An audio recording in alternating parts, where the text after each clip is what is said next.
Aí algumas ações metabólicas do cortisol. Síntese de triglicerídeos aumenta. Ó, a PEPCK, fosfenol piruvato carboxquinase, que é a principal enzima envolvida com a síntese da glicose. Prejudica a sinalização da insulina. Então, no fígado, o cortisol prejudica a sinalização da insulina. Já havia falado. No tecido adiposo, o que é que ele faz? Aumenta a atividade da lipase hormônio sensível, então ele aumenta a liberação de ácido graxo. Como é o nome disso? Lipólise. E ele aumenta o acúmulo de ácido graxo. Ou seja, ele aumenta o turnover. Aí o que vai dizer? Se a pessoa, na presença exacerbada de cortisol, excessiva de cortisol, vai engordar ou emagrecer, é o quê? A quantidade de energia que ela está recebendo. Por isso que uma pessoa, porque eu não sei se vocês se fazem esse tipo de pergunta, mas era uma das coisas que ficava muito na minha cabeça. Eu falava assim, o cortisol é catabólico. Muito catabólico. Um dos hormônios mais catabólicos que tem. Ele aumenta a lipólise. E como é que uma pessoa, em contato pelo estresse, pela obesidade, tem tendência a engordar? Entendeu? Como é que uma pessoa que usa corticoide incha? Não só pela retenção hídrica, mas incha de gordura mesmo. Se o cortisol é lipolítico. Eu não entendi, eu falei, tem alguma coisa errada aí. Ou o cortisol não é lipolítico? Ele é. Só que ele é lipogênico também. Só que ele só vai ser muito, muito, muito lipolítico se a pessoa estiver em déficit calórico. Se a pessoa está em excesso de ganho de energia porque está com excesso de nutrição. Não tem lipólise que dê jeito ali. Porque o adipócito, ele é extremamente sensível às alterações de conteúdo de energia. No final das contas, é uma conta simples. Déficit calórico emagrece, excesso calórico engorda. É simples. Agora, os fatores que afetam o déficit calórico e o excesso calórico são um mar de coisas. Qualquer dieta por 40 dias de déficit calórico funciona. Por 50 dias. Você trocar shake, vai emagrecer. Fosse urina também emagreceria. Qualquer coisa. Entendeu? Por quê? Porque é o déficit calórico. Não importa se é low carb, qualquer treino que aumente o gasto energético, no final das contas você tenha déficit calórico, pode ser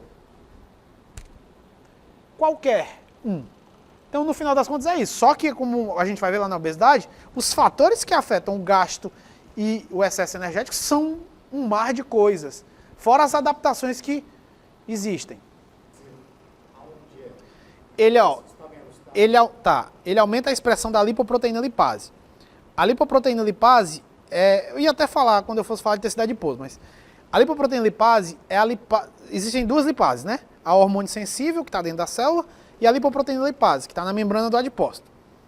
A lipoproteína lipase, ela é uma extratora de gordura. Ela pega a gordura dos quilomicrons, do VLDL, da LDL, e coloca dentro do adipócito. Então ela é uma importadora de gordura. Se o adipócito tem mais lipoproteína lipase, ele consegue importar mais.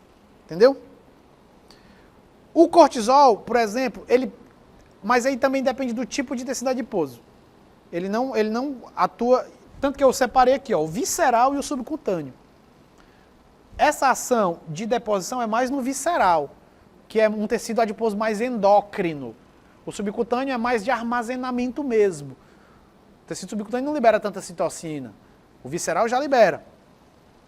Aí, por exemplo, aqui a citrato-liase, que quebra o citrato, transforma em acetil-CoA e oxalacetato. Acetil-CoA, isso no citoplasma. O acetil-CoA vai, malonil-CoA, ácido graxo, o oxalacetato via das pentose fosfato, NADP, principal força redutora para fornecer energia para eu sintetizar ácido graxo. Então, já dá aí o principal substrato acetil-CoA e a principal força redutora, NADPH. Aí eu sintetizo. Então é isso, ó. LHS, lipase hormônio sensível, lipólise. LPL, lipogênese. Então ele aumenta os dois.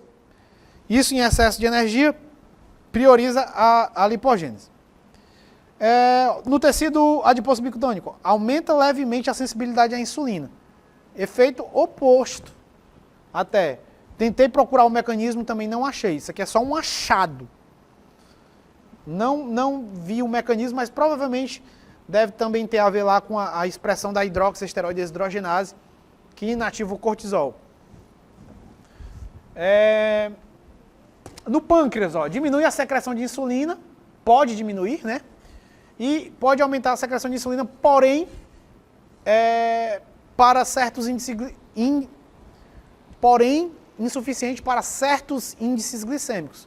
Aumenta, mas ainda não um aumento como, por exemplo, um GLP-1 causa, uma liberação demasiada.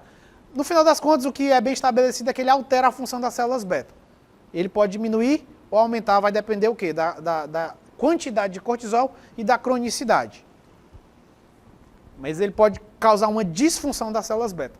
No músculo, perda de massa, até porque ele vai ativar as vias catabólicas e pode levar ao acúmulo de gordura, porque ele também leva à resistência à insulina. Tudo que leva à resistência à insulina pode causar acúmulo de gordura ectópica. Então, tudo que tem resistência à insulina pode causar esteatose hepática e depósitos de gordura muscular.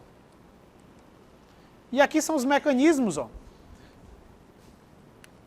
Fosforilação induzida por insulina do receptor de insulina, o IRS. Também não vou perder tempo citando aqui, mas aqui são os mecanismos daquilo que eu falei, ó, no tecido adiposo. Ó. Aumenta a lipase lipoproteica, aumenta a lipase hormônio sensível, aumenta a lipase de trigliacilgliceróis, diminui a atividade da AMP quinase, a atividade da 11-beta-hidroxiesteroide deshidrogenase 1, e aí vai. Diminui a secreção de adiponectina. A adiponectina é muito boa, vou falar dela mais pra frente, e ela é a principal ativadora da AMP quinase, ativadora endógena. Fora o exercício, né? Só que o exercício não é endógeno, né? Você tem que fazer. Infelizmente, né? Ou felizmente.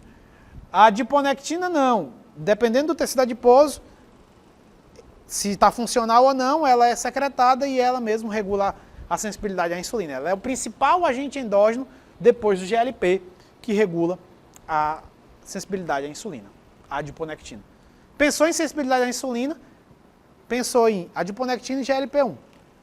GLP-1 vindo do intestino e adiponectina do tecido adiposo. Então, o tecido adiposo e o intestino convergindo para o músculo e o próprio tecido adiposo ficarem sensíveis à insulina.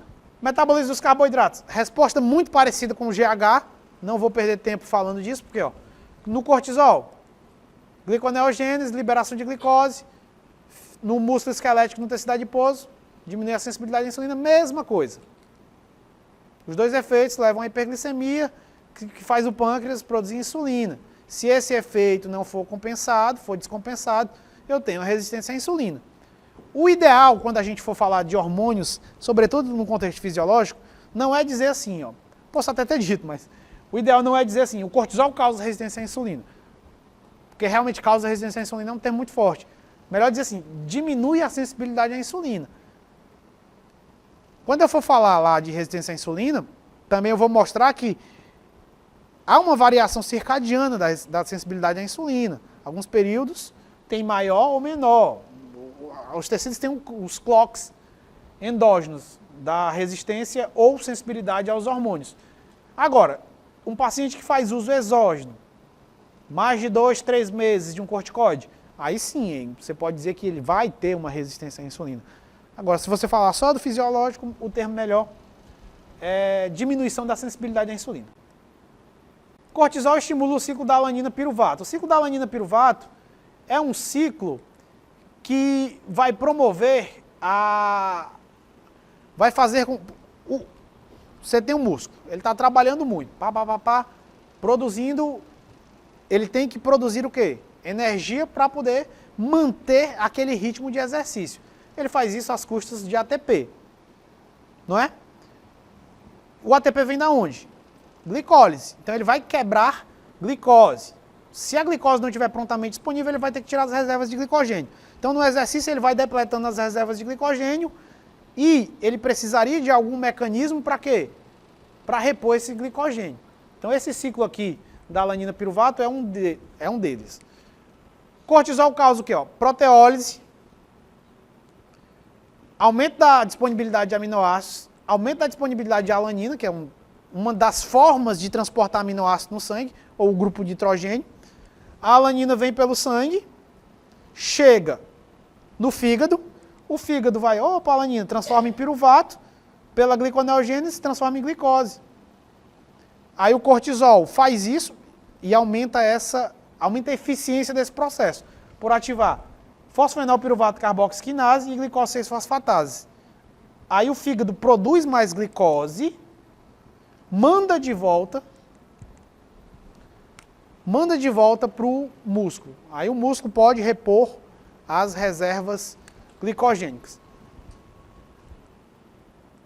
Muito parecido com o ciclo de Cori. E as referências que eu usei, ó. Margarida Aires. O Guyton também, não deixa de ser, mas apesar, como eu citei, né, de estar bem desatualizado em certos conceitos. O Boron, que já está na sua terceira edição. Aqui é a segunda. Fisiologia do Bernie Levy e a Fisiologia da Silverton. São livros que eu realmente indico sempre. Sobretudo esses dois aqui, ó, Margarida e o Boron. E aí, só quem quiser acompanhar os meus cursos, aqui é a minha plataforma, a Fisio, só colocar no Google a Fisio Cursos que você vê lá. E aqui tem os canais, o canal do YouTube e o canal do Telegram também que você pode acompanhar. Sempre estou colocando coisas lá. Você tem aí o Instagram, meu Instagram, tanto de professor quanto da Fisio. E os cursos. Atualmente tenho 12 cursos. Fisiologia e patologia endócrina, hormônios e metabolismo, nutrição e exercício, neurociências, neuroanatomia, psicofarmacologia, alguns de farmaco, ó, fisiologia cardiovascular, farmacologia cardiovascular, imunologia básica. É basicamente isso. Você tem aqui o meu contato também, a cleiton@hotmail.com. E é isso que eu tinha para falar por hoje, meu povo.